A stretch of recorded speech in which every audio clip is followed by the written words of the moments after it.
Hey beauties, welcome back to my channel. Today we are testing out so many new products. I have some first impressions, early reviews, a lot of viral sensations, but are they hits or misses? We are sorting through everything and figuring out what is truly worth it. Of course, this is the final makeup look for the day, but we are starting with skin prep, and I want to thank Dalba for sponsoring a portion of today's video. This you've definitely seen me use before. It's their hero product, the First Spray Serum. We also have the new UV Essence Waterful Plus Broad Spectrum SPF 50 sunscreen for the face. Now this I'm so excited to try because I've heard it's really lightweight but incredibly moisturizing, and my skin is so dry and tight at the moment it almost feels like I have a mask. It's an OTC certified, approved by the FDA SPF 50, so it's strong but safe enough to use every single day on the face. It's meant to be great for even sensitive skin and no white cast.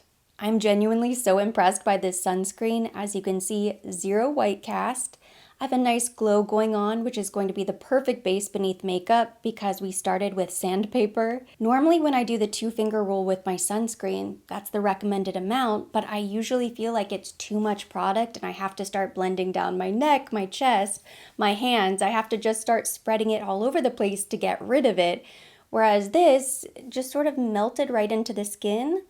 My face feels supple, but it does not feel greasy. It doesn't feel like I have a thick layer of sunscreen on my face. This one checks all of the boxes for me. No harsh chemical smell, no white cast, and it's not irritating. My final skin prep step is to go in with the Dalba First Spray Serum. We love a good multi-use product. This is a toner, a serum, setting spray, hydration booster. This is instant glass skin, and what I love most is that the mist is so fine, even though it looks like I have a lot of glow. It's very lightweight. My face does not feel too greasy, too oily, but on a day like today where my face feels really dry and tight, I appreciate the extra nourishment. I have a brand new foundation here to try. This is from Lawless. It's the Forget the Filler Skin Plumping Line Smoothing Foundation. It's described as a weightless, full coverage, non-acnogenic foundation that instantly blurs and smooths for a second skin finish. Shade 8L is definitely my summer shade. I do have a sunless tan on my body. I really only sunless tan my face for special occasions, so I think the shade will match my body. It's definitely darker than my natural complexion. Ooh, I like how easily that blends. I would say it has more medium coverage, not full. We are very glowy, nice and perfected, but what I love is that I can still see my skin shining through. It doesn't look like I have a full, heavy face of foundation. I'm gonna try to keep today's makeup very natural and glowy, so now I'm gonna warm up the skin with these Westman Atelier Sun Tone Bronzing Drops. I have shade Soleil Parfait 2.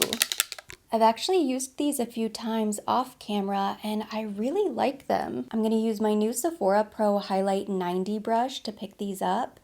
Something I noticed is they definitely have more of a matte finish and they dry down a little bit quickly so you don't have as much playtime. So I'm going to spritz my brush using the First Spray Serum. The trick is to blend quickly before they dry down. Once they dry, you can't really keep blending, otherwise it starts to pill and lift and it can look a little bit patchy. And now we could definitely use some brightness and balancing. I have been loving this NARS Light Reflecting Eye Brightener in shade Night Swan. I'm blending this out using an IT Cosmetics Airbrush Angled Concealer Brush. And then once again, I'm going to spritz my brush using the First Spray Serum. This keeps everything nice and hydrated, and I swear this is one of the most natural looking concealers. It's so forgiving on the thin under eye skin. It's not thick, it doesn't end up looking crepey or too heavy. And even though we're making sure it's nice and hydrated under there, it also doesn't get creasy. I did this trick yesterday and I was blown away by how well it worked.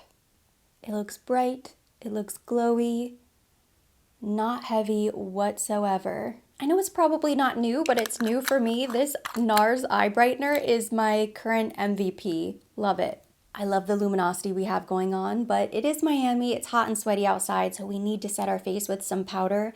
I've been experimenting with a few different new formulas. This Laneige Neo Essential Blurring Finish Powder is very unique. I do think this works best as a touch-up powder. It comes with a little puff. You can see mine is already pretty dirty. It doesn't have a typical mesh screen. It has this plastic bit. It almost looks like a protector or something you need to peel. When you press it, oop, the powder comes out. So you actually have to be careful. There's a warning on the box that says don't press too much. Now it's white, it's translucent, it's very, very finely milled. I do like this powder. I think it is best as a touch-up powder. Now this Kosas powder has been giving me trouble. This is the new Cloud Set Translucent Candy Rose Ultra Transparent. I wish it was ultra transparent. Unfortunately, it's too pink. I love a pink setting powder. I love this formula. It's very finely milled. The problem is because it is so light, at least for me, in order to properly feel like my face is set, I end up having to go in with more powder, more powder, more powder, powder again. And then by the end, my full face looks very, very rosy pink. It distracts from the overall makeup look. It gives me a very strange look. So this, I think, might be best as a final setting powder as well. I've used it several times. I've tried to film videos with it, and I swear this was the one product that ruined the makeup, and you will never see those videos. Those makeup tutorials will never see the light of day because this powder. Now this Givenchy powder, this I have been loving. I picked this up during the savings event in shade 03 Voile Rosé. It's also meant to be pink, but you can tell just how pale this is in the pan. Very, very slightly pink, incredibly mattifying, very blurring. This is great for my cheeks, my chin, all of the areas of the face that tend to get extremely oily. I love this powder. There's something about this combination. I've been loving these two together. So first I'm gonna go in with my Makeup by Mario powder, do a very light dusting all over the face. I have shade 1 Fair Pink, but do you see the difference between this fair pink and this pink? The Mario is truly translucent, very finely milled, isn't going to cover up all of your glow. It's not the most matte blurring setting powder ever, but it just helps to control the shine a little bit. Then for the areas that I want to keep flat matte, I go in with a puff, pick up my Givenchy powder, I go back in and I just press.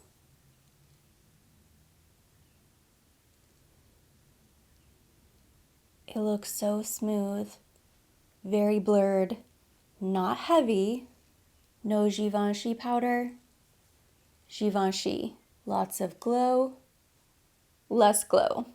Controlled glow. Say Beauty very generously sent over their new collection of Super Suede Radiant Blush Powders. I held on to my 3 favorites that I felt like I would get use out of.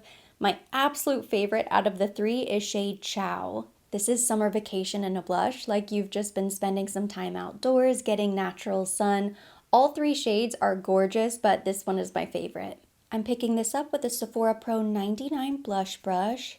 These are so pigmented. Usually Say Beauty products are more minimal, a little bit more natural, but this shade is very intense, so you have to be careful. And I do think this would be gorgeous on somebody with an even deeper skin tone than me, but I can't help myself. I just love this shade. This shade is also beautiful on the eyes as an eyeshadow. That's how I've been using this, on the eyes and the cheeks together for a monochromatic summery look. I have tried so many new highlighters lately, and these are 2 of my favorites. This is the Haus Labs Bio Radiant Glassy Highlighter Balm. So stunning. I have shade Glassy Champagne Quartz. This one took me by surprise. It's the new Urban Decay Face Bond Luminizer in Space Cowboy. I love that it's a liquid. That way you can mix it into your body lotion. You can mix it into your foundation if you wanted to add just a little extra glow. But I like to just tap it on with my fingers. You don't even need a brush. It has a translucent base, so it's very skin-like. Not chunky glittery. Gives you a very effervescent fairy goddess glow. So pretty. This Haus Labs is a little bit more dramatic. It gives more of a frosty, glossy look. But I also really like this one. It also has a translucent base, so it reflects really beautifully in light, but as soon as you turn away, it doesn't cast a shadow or get muddy on the skin. Both highlighters are stunning for summer. Moving on to eyes, I quickly filled in my eyebrows using my new Benefit Precisely My Brow Detailer, not my brow pencil, which has been one of my longest standing beauty relationships. I've used that pencil for years. I never felt the need to try anything else, but I am so happy I stepped out of my comfort zone with the brow detailer. It has a very fine tip. The brow detailer is about half the size of the brow pencil, so I was afraid that it was going to take me so much longer to fill in my eyebrows. I wasn't really interested in adding time to the routine, more drama, adding 2 products instead of 1.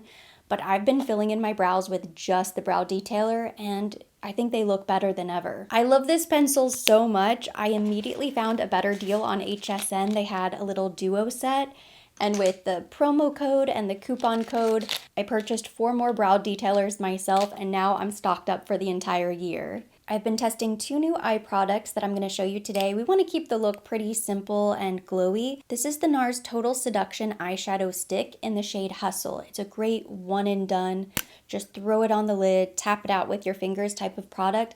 I typically do not like eyeshadow sticks, but I have been blown away by how easy this is to use because it goes on kind of sheer. So it doesn't create a thick, cakey layer of creasy eyeshadow on the lid. I've also been playing around with this new Urban Decay glazed liquid eyeshadow. This is shade Sugar Twist. You have to give it a really nice shake so that the product gets at the end of the brush. It reminds me so much of a Dior liquid eyeshadow I used to be obsessed with. Do you remember that Dior eyeshadow that was really sparkly rose gold shade? I miss that eyeshadow. This is very similar. This is Silver Spooning. With the NARS eyeshadow stick, I'm applying this directly to the eyelid. You could tap it out with your fingers or lightly go over it with a blank brush. I really like this color because it's so wearable. It's the perfect everyday shade. This is totally unnecessary, but just to enhance the glow a little bit, I'm taking that Urban Decay eyeshadow just a little bit on the back of my hand. With my finger, I'm just going to tap a little bit of that right in the center.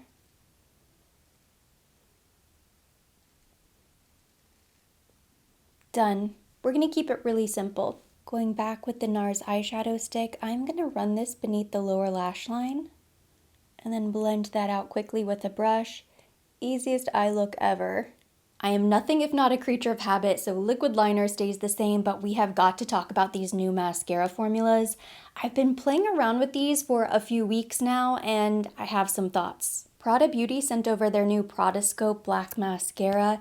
The wand is very different, but there's a reason why wands like this never previously existed, and that's because it just doesn't work. I've tried this so many times, and I keep convincing myself that maybe there's a technique, a flip of the wrist that I'm not doing.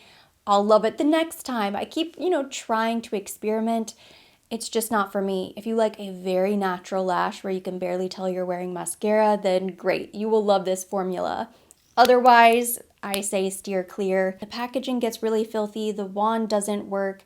I think this is one of the biggest flops of 2025. Now these new mascaras are winners. This is the new Lash Idol Flutter Extension from Lancome. This wand is perfect. It's very small. You can get right to the base of the lashes, comb through each and every hair. It gives you separation, it gives you volume, length. I also love this new Armani Vertigo Lift. This has an interesting wand. It's also very spiky. You have a slight hourglass shape. This is more bendable and pliable. It gives a little bit as you're applying it, whereas the Lancome is very stiff, which I kind of like because it takes control of the lash.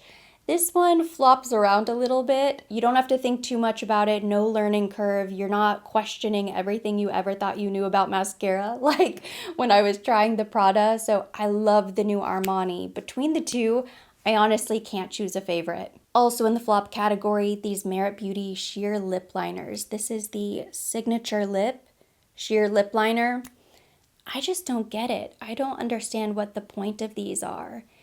They go on like a lip balm. There's no definition. They sent over a few shades complimentary. This is Sportif. I don't know if the camera's gonna pick up just how sheer they are, but you can see how easily they just smudge into nothing. There's absolutely zero line in the liner. This is shade Coupe, a really pretty sort of berry tone. And see, it looks like there's some decent pigment there, but it's such a lip balm texture. It's as if they took a lip balm and made it a stick. Now, will there be somebody out there who loves this? Potentially. But for me, this just doesn't really make any sense. When I'm using a lip liner, I want it to give me definition. I want it to create a border around my lips so I don't have any smudging or bleeding of the lipstick. I want my lip liner to create the perfect, beautiful border so that my lips stand out and they are truly defined. This does not give you definition. It barely gives you any color. You might as well just use a lip balm. This is one of my favorite nude lip liners. It's from Buxom, the Power line in Smooth Spice. And see, it's a very natural nude. Gives a beautiful contour to the lip. It's on the softer, more natural side, and yet it still shows up. Today I'm using my new Sephora collection cream lip stain. This is the Leilani Green collaboration. I will always be amazed by color theory because in the photos, this lipstick shade looks so different on Leilani than it does on me because she has a deeper skin tone. On me, this is more of like a deeper peachy nude. It's such an amazing honor that she was able to collaborate with Sephora collection. And what an outstanding job, because this shade is everything. One of the least drying liquid lipsticks. I love how this dries down on the lips. It feels creamy and smooth, even though it looks matte. But I am a gloss girl for life, and I love the hydration and glow. So I'm going to top my lips off with this new Gisou honey-infused lip oil. This is shade Glazed Plum. This is one of my favorite lip combinations at the moment. So pretty. And now we're basically done. I want to go in with just a hint of this Christian Dior bronzer. This is the Dior Forever Nude Bronze. I have shade 20, medium matte.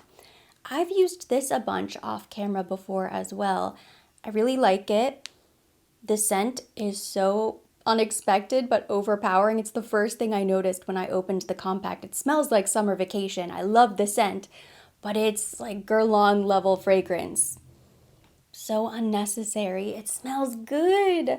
Come out with a fragrance. I actually like the scent. If they came out with a body lotion or something with the fragrance, that would be great. But in my makeup, I feel like it's a little bit unnecessary. I'm just gonna dust a little bit of this bronzer on the forehead, just to give a little more color to the cheeks.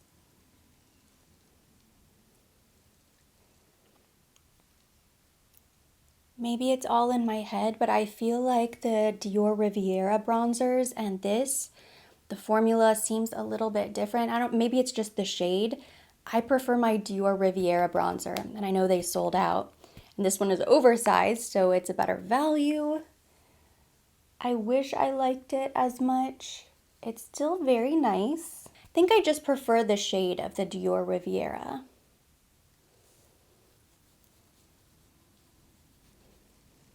One final step to melt everything together, we're going back in with the D'Alba First Spray Serum.